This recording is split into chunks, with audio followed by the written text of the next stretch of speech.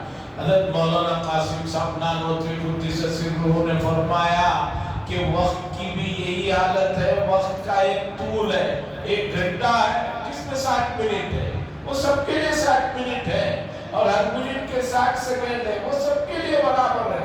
لیکن وقت میں ایک عرض بھی ہوتا ہے، ایک چوڑائی بھی ہوتی ہے۔ اللہ تعالیٰ اپنے نیک بندوں کو وقت کی چوڑائی کو بڑا کر دیتے ہیں، جس کی وجہ سے یہ حضرات کم وقت میں بہت بڑا کام کر لیتے ہیں۔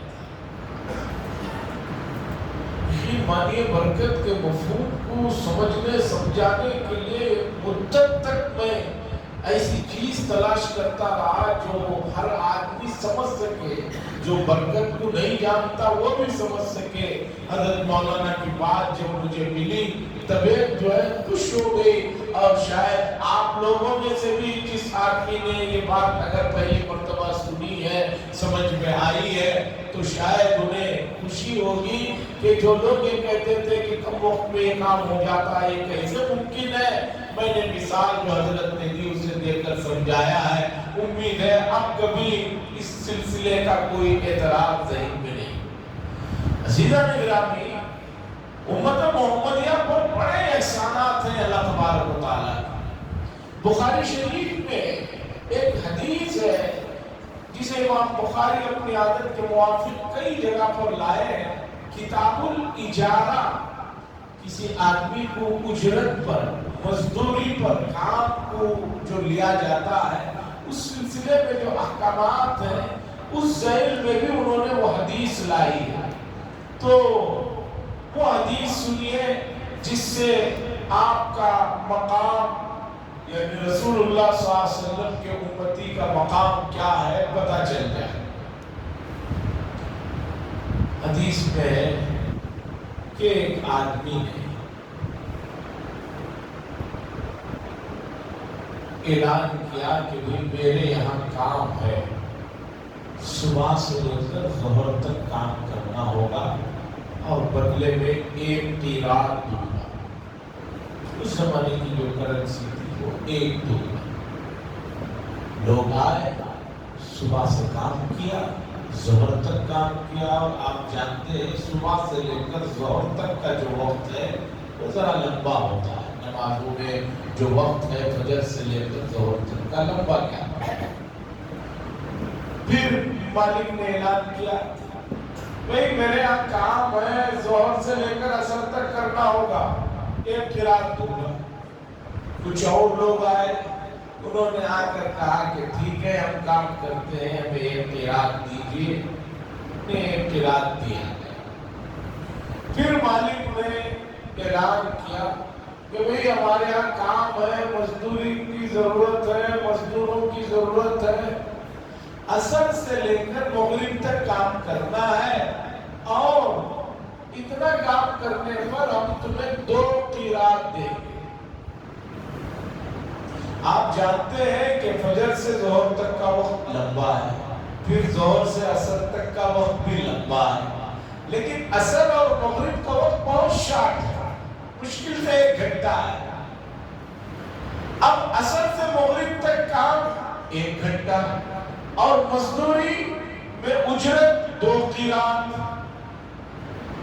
تو یہ لوگ جو صبح میں کام کیے تھے، صبح سے ظہر تک اور ظہر سے عصر تک، وہ آ کر لڑنے لگے کہ ہم اتنا کام کیے، ہمیں 1 قیراط ملا، اور یہ اتنا کم کام کر رہے ہیں، ان کو 2 قیراط مل رہے ہیں۔ مالک نے مزدوروں سے پوچھا، مجھے یہ بتاؤ کیا میں نے تم پر ظلم کیا؟ میں نے پہلے اعلان کیا کہ بھئی اتنے وقت سے اتنے وقت تک کام کرنا ہے، بدلے میں 1 قیراط ملے گا، تو تم لوگ خوشی سے آئے؟ میں نے زور زبردستی نہیں کی. اب دوسرے بھی زور سے اثر تک کام کیے, میں نے اعلان کیا تو وہ بھی خوشی سے آئے, ان کو ایک قرات دیا, کم نہیں کیا. ابھی جو تیسرے لوگ ہیں جو اثر ان سے مغرب تک کام کیے, جن کو 2 قرات میں دے رہا ہوں, میری مرضی ہے, میں جسے چاہے اپنے مزدور میں سے اسے زیادہ مزدوری دوں. تم لوگوں کے ساتھ جو بات چیت ہوئی تھی اس میں کیا کوئی کمی بیشی ہوئی؟ کہا نہیں. تو پھر کیوں اعتراض کر رہے ہو؟ حضور صلی اللہ علیہ وسلم نے اس مثال کو بیان کرنے کے بعد کہا کہ تمہاری مثال یہود اور نصارہ کی مثال سمجھو اس واقعے سے کہ اللہ تعالیٰ نے یہود کو صبح سے شام تک کے کام کے بدلے میں ایک قرات, ظہر سے عصر تک کے قرات کام کے بدلے میں ایک قرات, لیکن امت محمدیہ کو جو صرف مغرب سے عصر سے مغرب تک کام کیے 2 قرات اللہ دے رہے ہیں. یہ اللہ کا تمہارے اوپر بڑا فضل ہے. تو اس سے آپ سمجھیے لیلۃ القدر والی رات کو ایک رات ہے, اس میں آپ نے تھوڑی سی محنت کر لی تو آپ کو 1000 مہینوں کا ثواب مل رہا ہے. اور کسی آدمی کو 1000 مہینوں کا ثواب پہلے ملتا تھا, 1000 مہینوں سے عبادت کرنا پڑتا تھا. جیسے کہ حدیث میں آیا ہے, انبیاء کے گزرے ہوئے انبیاء کے لوگوں کی بڑی عمریں تھی. نوح علیہ السلام 950 سال تو تبلیغ کرتے رہے, کشتی سے نکلنے کے بعد 150 سال زندہ تھے. کتنی عمر ہو گئی؟ 950 اور 150 11 سال تو یہ ہو گئی. اور نبوت تو 40 کے بعد ملتی ہے, وہ حساب لگا لیا جائے 1150-1200 سال کی عمریں ہوتی تھی. تو پچھلی امتوں کی عمریں بہت تھی, اور اللہ کے نبی صلی اللہ علیہ وسلم نے خاص طور پر ان میں جو لوگ محنت و مجاہدہ کیے ان کا ذکر کیا, تو اس امت کے نیک لوگوں کو بہت دکھ ہوا. کاش ہمارے پاس بھی وقت ہوتا تو ہم بھی ان سے آگے بڑھ جائیں. جیسے ایوب علیہ السلام کے اللہ کے نبی نے ذکر کی مثال حضرت حزقیل ہے اور حضرت یسع ہے. یہ لوگ 80 سال تک پل بھر میں کبھی انہوں نے جو ہے عبادت سے غافل لیا. تو امت کو بڑا یہ ہوا, تو رسول اللہ صلی اللہ علیہ وسلم کی امت کے لیے اللہ کی طرف سے اللہ نے یہ لیلۃ القدر کا ایک عظیم تحفہ اور نعمت کیوں بھیجا. اب یہاں سوال ہوتا ہے کہ بھئی لیلۃ القدر اتنی قیمتی ہے, اتنی بابرکت ہے, تو اسے متعین طریقے پر کیوں نہیں بتا دیا گیا کہ بھئی لیلۃ القدر 27 میں ہے, 25 میں ہے, 23 میں ہے, ایک ڈیٹ متعین کیوں نہیں کر دی گئی؟ یہ سوال بہت سارے لوگوں کے ذہن میں ہوتا ہے. 5 راتوں میں تلاش کرنے کا کیوں, پورے راتوں کے علاوہ آخری پورے عشرے کو تلاش کرنے کا کیوں؟ اس کا جواب یہ ہے, دنیا کی جتنی بھی قیمتی سے قیمتی چیزیں ہوتی ہے اسے اتنا زیادہ حفاظت سے چھپا کر رکھا جاتا ہے. گھر میں جو زیورات اور ہیرے کی چیزیں ہوتی ہیں ان کو کھلی الماری میں نہیں رکھا جاتا. الماری کے اندر ایک سے, اس کے اندر ایک سے, اس کے اندر ایک باکس, اس کے اندر ایک باکس میں رکھا جاتا ہے. تو اسی طرح لیلۃ القدر بڑی قیمتی رات ہے, تو اللہ نے اسے مخفی اور چھپا کر رکھا تاکہ بندوں کو اس کے اندر دلچسپی آئے, اس کی تلاش میں ذرا محنت کریں, ذرا جد و جہد کریں, ذرا کوشش کریں.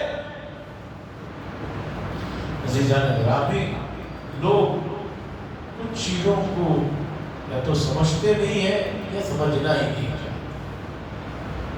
آج برادران وطن کے بچے بڑے ایگزاموں کے لیے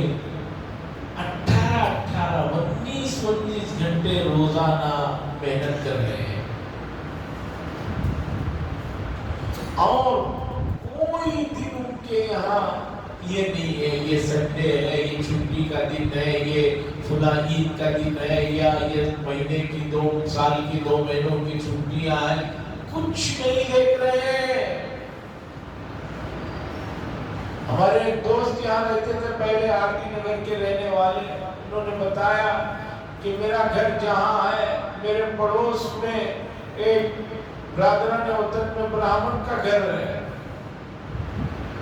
انہوں نے کہا کبھی سال میں ایک موقع بھی ایسا ہوا ہی نہیں ہے کہ میں فجر کی نماز کو اٹھا ہوا ہوں اور نماز کو جا رہا ہوں، اور میرے سے پہلے ماں باپ اور چھوٹے چھوٹے بچے ان کے لائٹ ڈال کر پڑھتے ہوئے نہ ملے ہوں، ایسا نہیں ہوا۔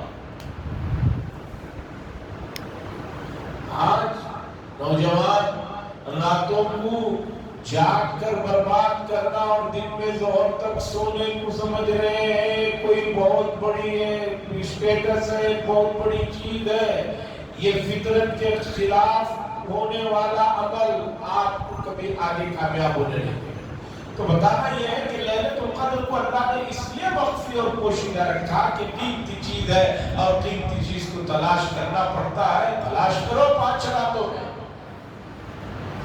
اب اس رات میں کرنا کیا ہے؟ مسئلہ یہ ہے کہ رات شروع ہوتی ہے مغرب سے اور صبح سحری کے وقت ختم تک یہ رات چلتی ہے۔ کیا کریں؟ نماز کو جلدی رکھیں تو لوگ نماز پڑھ کے پھر روڈوں میں ٹہلتے رہتے ہیں۔ ایک مسجد والوں سے میں نے پوچھا، ایک گاؤں میں جانے کا اتفاق ہوا بہت پہلے، کہ بھئی رات میں 11 بجے نماز کیوں رکھی؟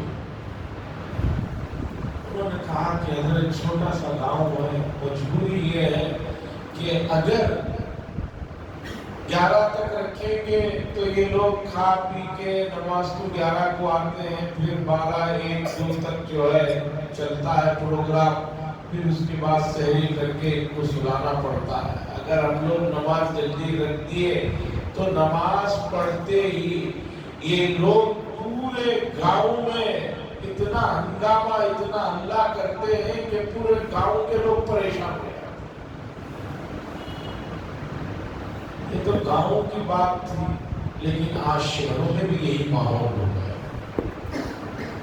الیاس نگر زیادہ دور نہیں ہے، یہ جو روڈ ہے، یہ جو بنے ہوئے ہیں، کتنے حادثات ہو رہے ہیں۔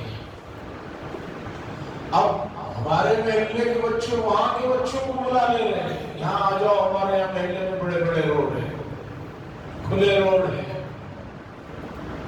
گرامی انسان کی جیسے عزت پیاری ہے، اس کے جسم کی حفاظت بھی شریعت میں بڑی چیز ہے، اس کی بڑی قدر و قیمت ہے۔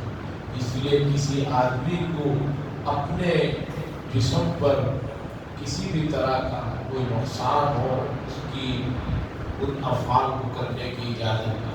وَلَا تُلْقُوا بِأَيْدِيكُمْ إِلَى التَّهْلُكَةِ، اپنے ہاتھوں کو ہلاکت میں مت ڈالو، قرآن کہہ رہا ہے۔ تو اس لیے ان راتوں میں یہ جو فضا بنی ہوئی ہے، اس فضا کو، اس ماحول کو ختم کرنے کی ضرورت ہے۔ اس کے بعد سنیے اس رات میں کیا کرنا چاہیے۔ یہ سوال سیدہ عائشہ رضی اللہ تعالیٰ عنہا نے رسول اللہ صلی اللہ علیہ وسلم سے فرمایا۔ اللہ بہت بہت جزائے خیر دے ان صحابہ کو اور ازواج مطہرات کو کہ انہوں نے بڑے بڑی چیزوں کو سوال کے ذریعے سے معلوم کر کے ہم تک پہنچا دیا۔ رسول اللہ صلی اللہ علیہ وسلم سے انہوں نے پوچھا، یا رسول اللہ اگر مجھے معلوم ہو جائے کہ آج ہی کی رات لیلۃ القدر کی رات ہے، میں کیا پڑھوں؟ تو رسول اللہ صلی اللہ علیہ وسلم نے ایک دعا بتلائی، بڑی چھوٹی دعا ہے، وہ دعا عربی میں یاد کر لیجیے، لیکن اس کا مفہوم، اس کا ترجمہ ذہن پہ رکھ کر وہ دعا پڑھیے، پھر اس کے برکات، اس کے اثرات آپ کو معلوم۔ کیا ہے؟ اللہم انکا عفو تحب العفو فاعف عنا. انی بھی پڑھتے ہیں، انی کے معنی ہے صرف مجھے، انا کے معنی ہوتے ہیں ہم سب. اللہم انک عفو، اے پروردگار بے شک آپ درگزر کرنے والے ہیں، معاف کرنے والے ہیں. تحب العفو، معافی کو پسند فرماتے ہیں. فاعف عنی، مجھے بھی معاف فرما دیجیے. بڑا مختصر کلام ہے. اس کا ترجمہ یہ ہے کہ اللہ آپ جو ہے بے شک معاف کرنے والے ہیں، معافی کو پسند بھی فرماتے ہیں، مجھے معاف فرما. اور پوری امت کے لیے کرنا ہو، سب کے لیے کرنا ہو تو فاعف عنی کے بجائے فاعف عنا. فاعف عنی، مجھے معاف فرما. فاعف عنا، ہم سب کو معاف فرما.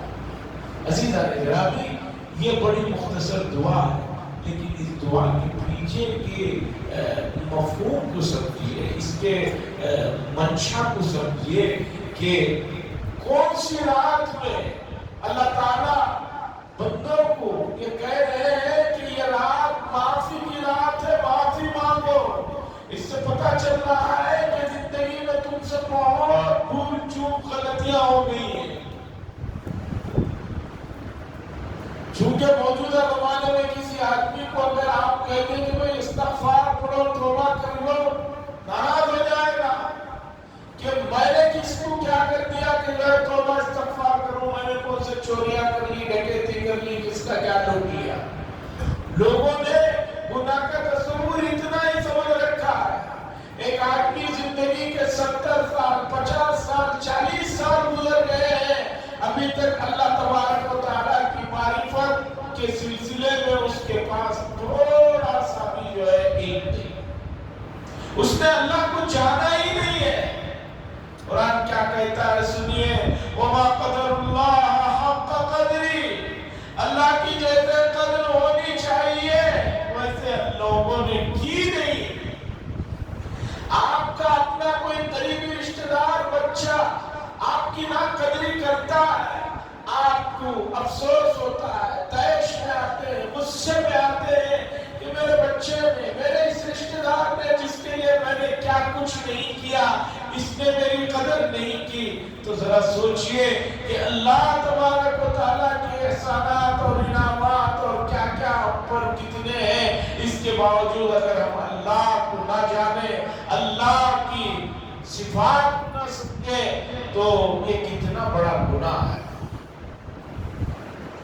امام غزالی نے لکھا ہے متقی سے متقی آدمی کو بھی توبہ ہر وقت کرتے رہنا چاہیے، چونکہ جتنا تقوی میں بڑھتا رہے گا وہ ایک مقام اللہ کے قریب ہوتا رہے گا.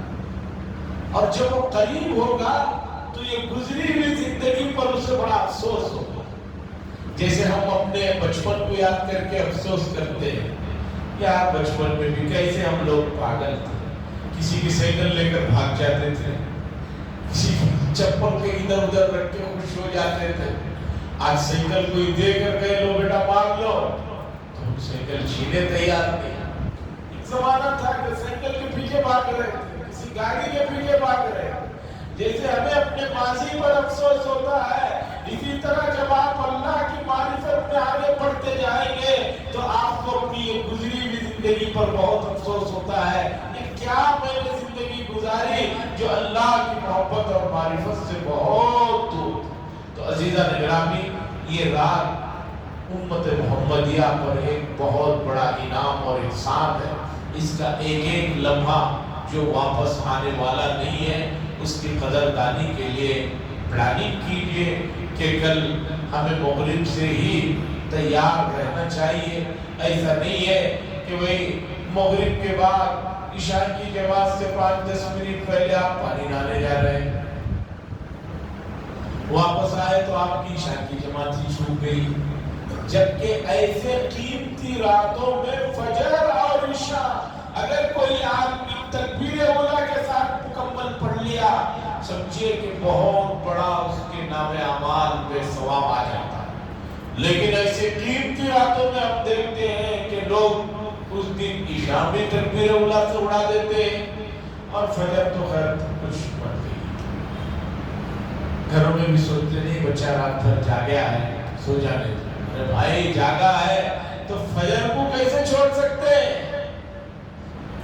فجر تتمہ ہے، فائنل ایگزام کے وقت میں جا کر آدمی سو جا رہا ہے، تو یہ تو کوئی بات نہیں۔ تو تکبیر اولیٰ کے ساتھ نمازوں کا اہتمام کریں، اور جن حضرات کو اپنے ساتھ میں بچوں کو لانا ہے، مسجد میں اوپر کے حصے میں بھی جگہ رہتی ہے، ساتھ میں لائیں، ساتھ میں لے کر جائیں، اور مسجد کے آداب کا بڑا پاس و لحاظ ہے۔ مساجد کے حقوق کے سلسلے میں خاص طور پر ایسی قیمتی راتوں میں بڑی کوتاہیاں ہو جاتی ہیں۔ علامہ بدر الدین ایوبی رحمۃ اللہ علیہ نے لکھا ہے کہ ایک حدیث ذکر کی کہ جو آدمی مسجد کی تھوڑی سی بھی بات چیت یا کسی بھی طرح سے ناقدری کرتا ہے، اس کی نیکیاں ایسے ختم اور جل جاتی ہے جیسے سوکھی لکڑی کو آگ لگنے سے پوری لکڑی جل جاتی ہے۔ حضرت تھانوی قدس سرہ نے لکھا اپنے والد کے تربیت کا انداز کہ 27ویں شب میں جب مسجد میں جاتے تو مغرب کے بعد حضرت تھانوی فرماتے ہیں کہ میرے والد مجھے اور ان کے ایک بھائی تھے بڑے اکبر علی صاحب، ہم دونوں کو بٹھاتے اور جو مسجد میں شام میں شیرینی بننے والی ہوتی تھی 1-2 کلو لا کر رکھ دیتے اور کہتے کہ بیٹا شام میں مسجد میں بھی بننے والی ہے، لیکن میں چاہتا ہوں کہ تم ابھی سے کھاؤ جتنی کھا سکتے ہو۔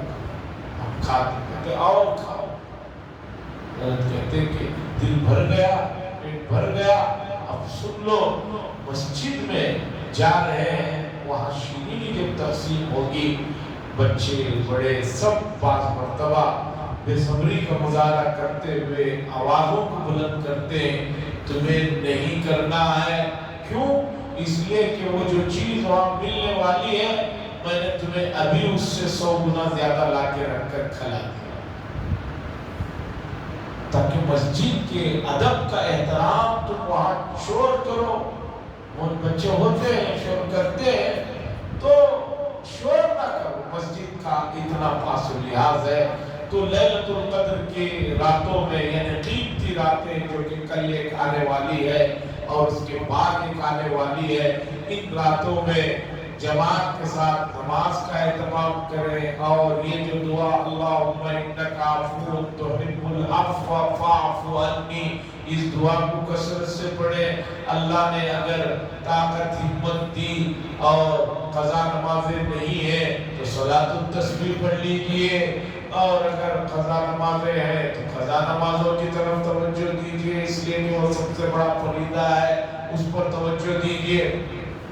تیسرا، مسجد کا پاس و لحاظ رکھیے، مسجد میں سلیقے سے آئیے، سلیقے سے جائیے، اور ایسے موقعوں پر کچھ نہ کچھ کھڑے ہوتے ہوئے بیٹھتے ہوئے کوئی سی بات ہو جائے تو جو ہے صبر کا مظاہرہ کریں، اس لیے کہ فرشتے آسمانوں سے جبریل علیہ السلام کی نگرانی میں اترتے ہیں۔